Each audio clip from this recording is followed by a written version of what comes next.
Welcome to the Female Stoic podcast. My name is Stephanie Poppins, and I am an advocate for literary empowerment.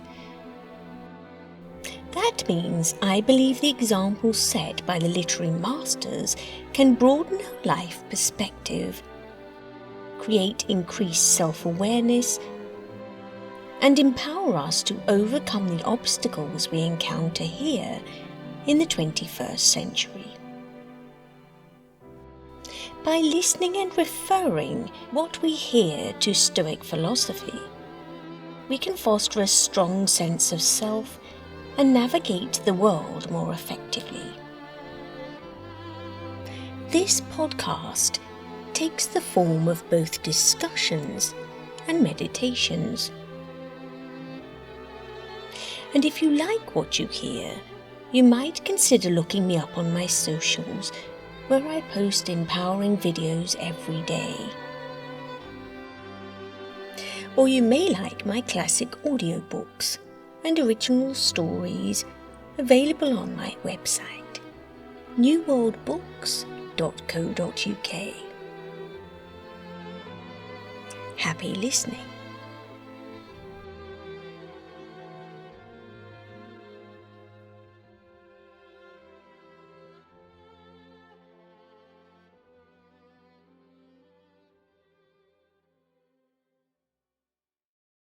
Welcome to this Halloween edition of the Female Stoic podcast. For those who can't see me, it's a cosplay edition, complete with Jane Eyre hair and Jane Eyre content. True Gothic style. And today we are looking at human identity and who we truly are. Our sense of who we are is grounded in our sense of human identity. So we're going to talk today about what it means to be human in a Stoic context, in the Stoic sense of the word, and we're going to relate this to the depiction of the human condition by the Gothic icon that is Charlotte Bronte. Again, a cosplay edition, because who better to focus our Gothic edition on than Charlotte Bronte and Jane Eyre. And we will be discussing the themes she uses and relate this to the themes in our lives. And a bit later on we will have our journal exercise, as we always do. So if you have them to hand, great. If you don't, check back in with the Female Stoic podcast at a later date, and you will be able to replay and then follow the guidance as to the journal task of today. But let's now look at the themes that Bronte uses and try and relate these to the themes in our life. So we've got love and belonging, the fundamental drive to form deep bonds with others. That's a huge theme in our lives. Family and community, the importance we place upon close-knit social structures. This interconnectedness of personal and collective well-being. These support systems that care for children, elders, and the wider community.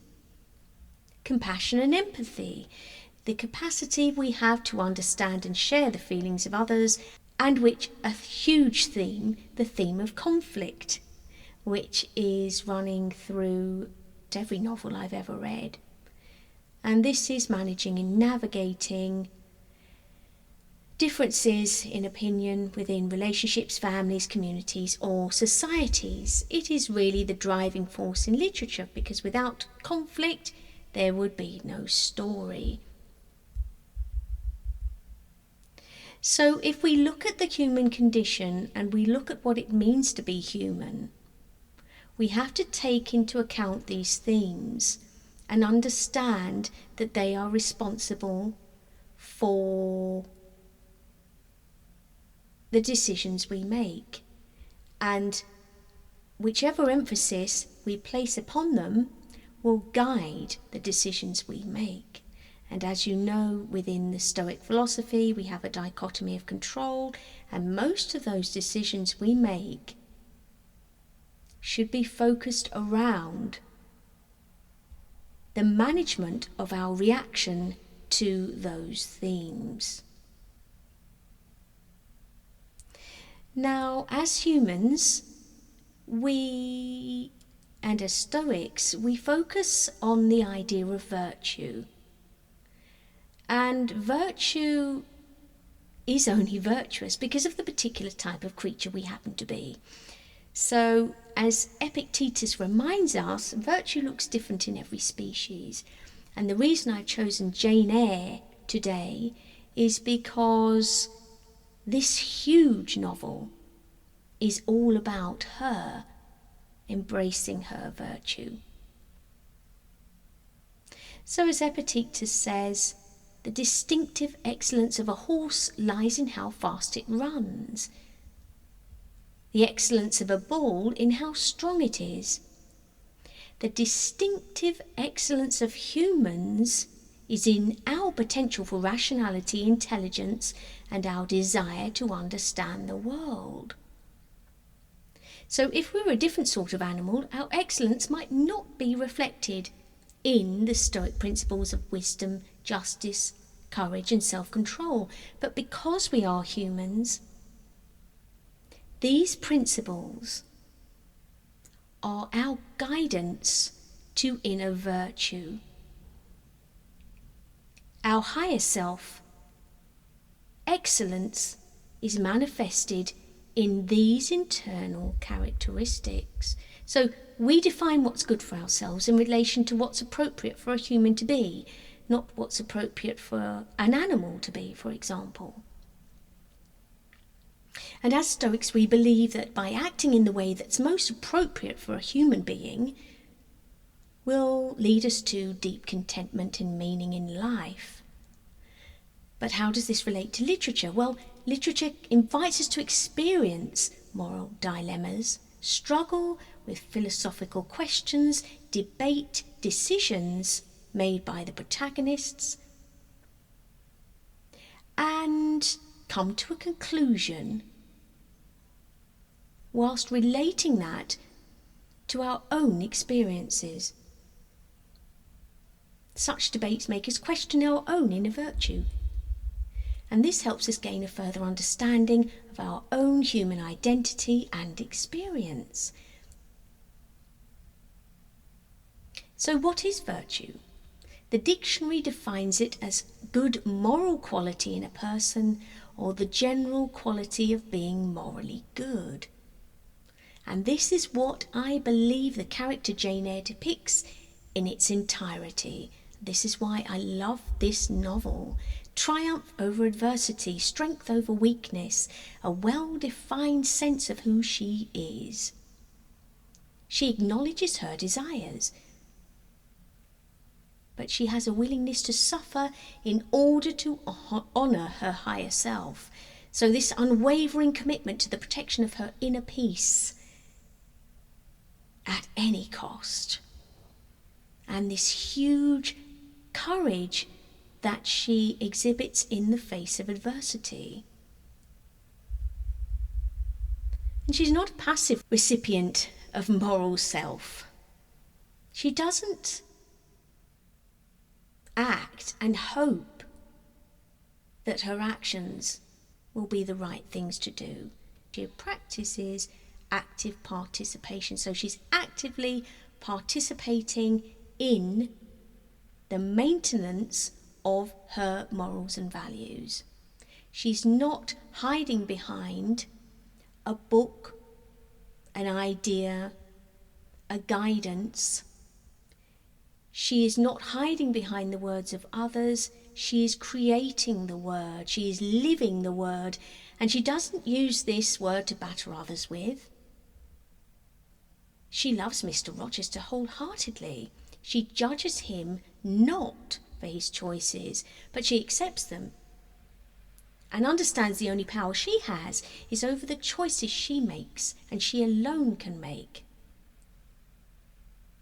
So her faith and commitment to her inner virtue she protects above all else. So she's actively participating in the maintenance of her virtue, even though she understands this will result in her own personal loss. She's humble, she's quiet about it, she doesn't scream, she doesn't blame, she just walks away.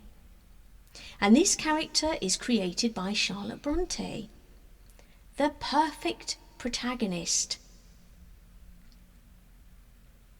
the stoic stalwart. And that's why I love Jane Eyre, because she's such a huge force to be reckoned with.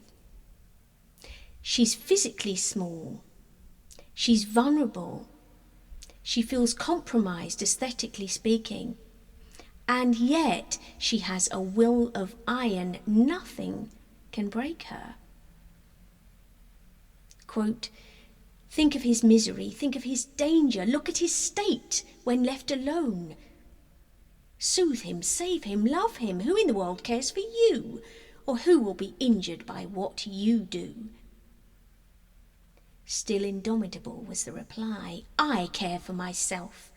The more solitary, the more friendless, the more unsustained I am, the more I will respect myself." She's fighting with herself here. And she does it internally. And she understands it's a constant battle, but one she is committed to win. How powerful is that? She has a huge sense of what it means to be an honourable human being. And she commits herself to that, as did Charlotte Bronte. I feel the love in the words, I feel the love of the character when I read this story, which I read over and over again. And of course it's available in my audiobook now, which is complete in its entirety, remastered. So take a look at that. And Jane Eyre is willing to sacrifice everything because her inner strength is worth it, her inner peace, the knowledge of who she is, the understanding of her human condition and what it means to be a good human being. She's laying close to death on the doorstep of Moor House now. This is the climax. A pang of exquisite suffering, the book reads, a throe of true despair. Not another step could I stir. I sunk on the wet doorstep. Not only the anchor of hope, but the footing of fortitude was gone, at least for a moment. "All men must die," said a voice quite close at hand, "but all are not condemned to meet a lingering and premature doom such as yours would be if you perished here of want." And what Charlotte's saying here is, I back Jane's choices, even if they led her here. She's true to herself, she will regret nothing.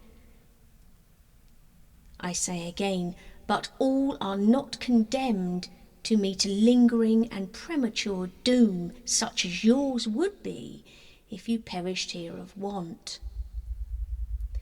What that means is, if you regret, if you still want, if you continue this desire, you're betraying yourself. If you die here on this doorstep, you will die 100% your higher self, true to your own intention, your destiny dictated to by yourself. If this is the end, you are living in no man's image, under no man's decision. You love him, Mr. Rochester, yes, but you will remain true to yourself above this. And in these words, I believe Charlotte really loved this character as much as I do. And that's how literature should hit you in the stomach. No teasers, no long run-up, straight in the stomach. It should hurt. Why would we want to be close to death, on the doorstep of a place we know not holds any sanctuary? Why should we walk away from the man we love? He is asking us to do something. As a woman of those times, it just wasn't feasible for us to do, unless we were to be shunned by society and, of course, by ourselves. And that's why I love this story, because the questions are huge. And they are challenging the human condition. They are challenging what it feels like, depicting what it feels like to be a human, and challenging what it feels like to be struck with such a dilemma. And these questions are calling us to account as humans. So to go back to today's topic, what it means to be a human in the Stoic sense of the word.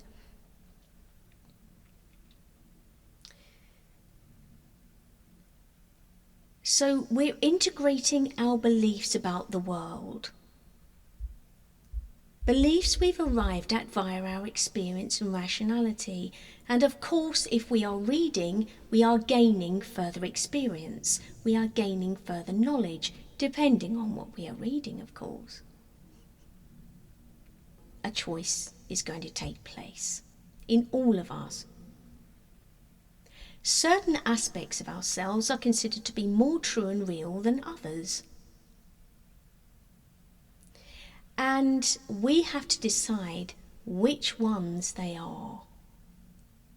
Eventually, at least for a lot of us, the various characteristics that are recognized as elements of ourselves, what defines us, are hierarchically organized. So where do we put or place the importance of elements of ourself?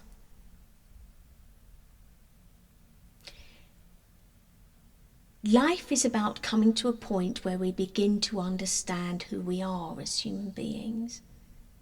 And this sense of self that we have requires a deep look into who we are, and an acknowledgement that a few aspects of ourselves are in fact the essence of our being. So we have desires, and again we have the themes running through our lives, the external themes that are pulling on those and that are directing those, or attempting to direct those according to how strong, how masterful we are over our emotional reactions. But what today's episode is about is the need to maintain our identity no matter how hard the pull, to exist as the person one feels to be at the core. And obviously we need to look deep into ourselves to establish our hierarchy of what we consider to be fundamental to who we are. And then how important it is for us to maintain this hierarchy, to be internally consistent, to be continually working on ourselves so that we maintain our sense of virtue. This sense of homeostasis, where we're existing at a moderate temperature. It will warm and it will cool. But, and this is the point, it never dips or peaks above a certain level for prolonged periods. Jane Eyre is on the doorstep of death. And at that point, she's still in the freezing cold, suffering from starvation, never dips or peaks above a certain level. Her internal is ironclad. This is why I love this novel. She is committed to the death. This is who I am. This is what it means to me to be a human being, and nothing will break that. What a powerful sentiment. And of course, we know if we intentionally act against our core values and commitments, what can happen but this sense of self-betrayal and a loss of one's self? Jane is not willing to betray herself. She's not willing to lose the sense of who she is. What a great example. And this is for us to work out every day as practicing Stoics. We are actively seeking to avoid the chaos, not external chaos, but internal chaos. Chaos leads to confusion, discomfort, irrationality, loss of nervous regulation. It triggers the fight or flight response. Now, you might say, dying on a doorstep is just about as chaotic as it gets.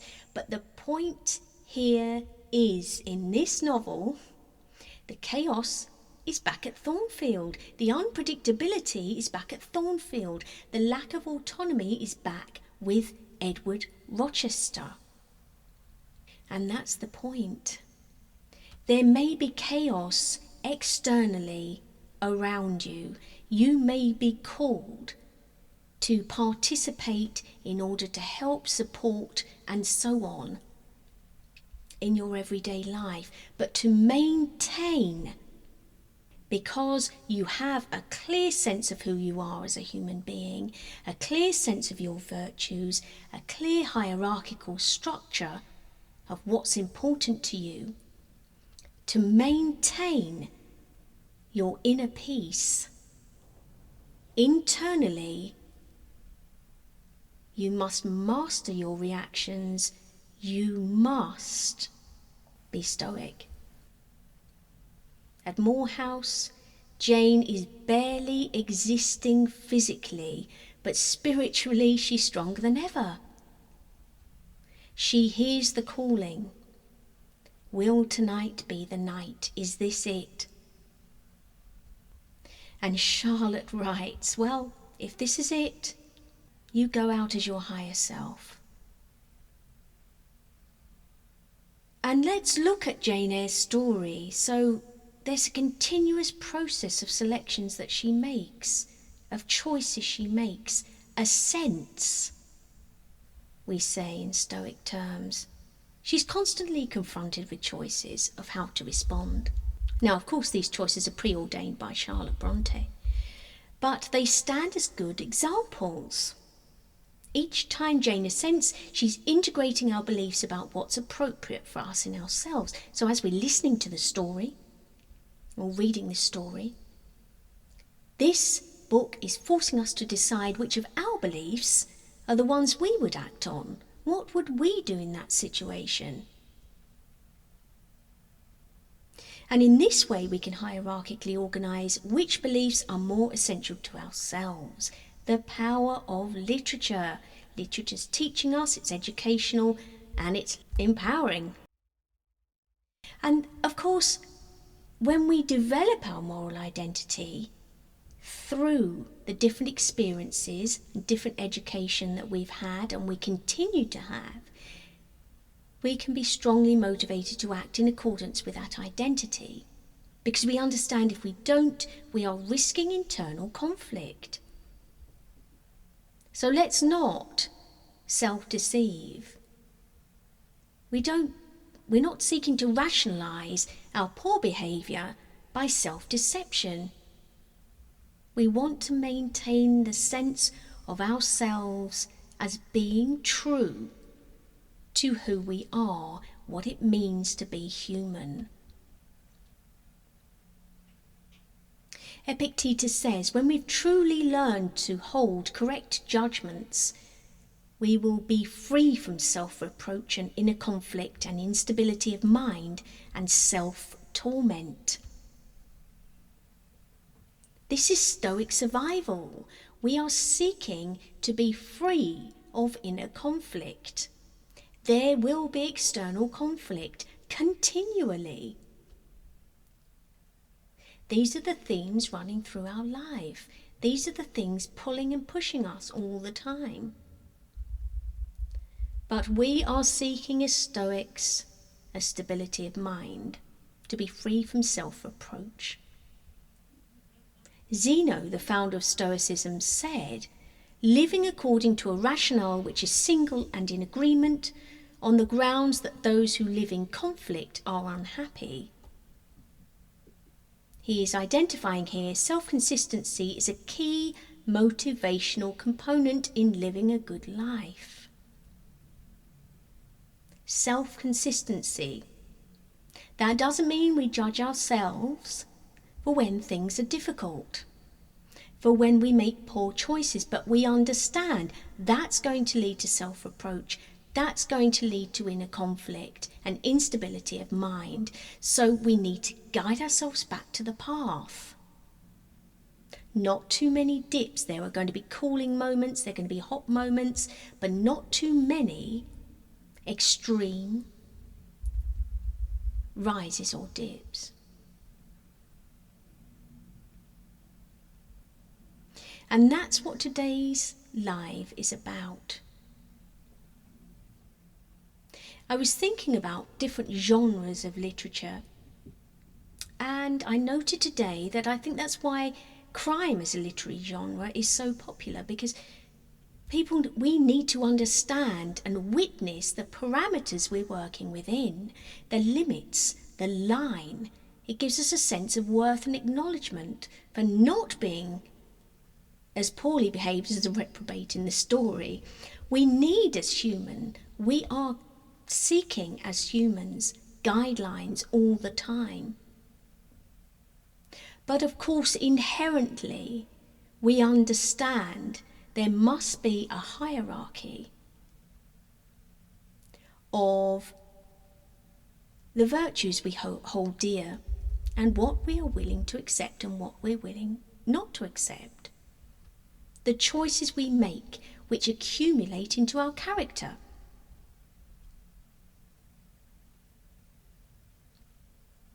And every time we manage to act in a just way, we reinforce our perception of ourselves as just, which reinforces our moral identity.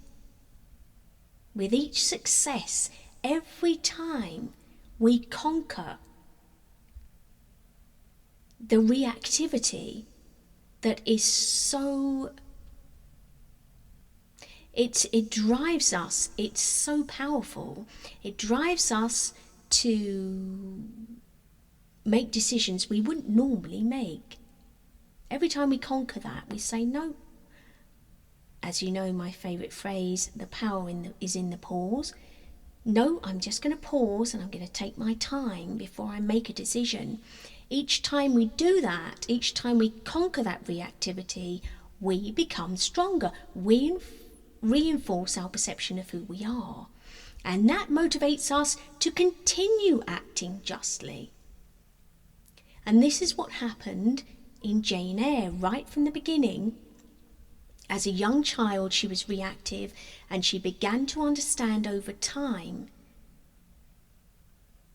essentially at the point where she met Helen Burns and saw how Helen coped with her illness and the unjust treatment she was exposed to. Jane made a decision, right, I am going to have to be stronger than I have been in order to survive. So our journal task today is answering these questions. And as I said before, you might need to refer back to this. We're seeking to define our moral identity, who we are as humans, what it means to be human, what it means to be me. So the questions are as follows. Spend some time thinking about what kind of moral identity you want to have. What does it mean to be an excellent person? What would excellence look like in your own life? Now, obviously, excellence may be embodied differently in different lives because it's specific to your individual circumstances. But it is helpful to have a clear idea of what a virtuous disposition would look like, and that's why we immerse ourselves in literature. Because, of course, strong, powerful protagonists, in this case a female protagonist fighting against the odds, gives us great hope that we may attain a similar resilience with training and understanding. So we're thinking about the specific moral identity we would like for ourselves. We're writing down what it means to be an excellent person, what excellence would look like in our own lives, and what sort of moral identity we would like to have. That's our journal task for today. And that's the message for today. Happy Halloween!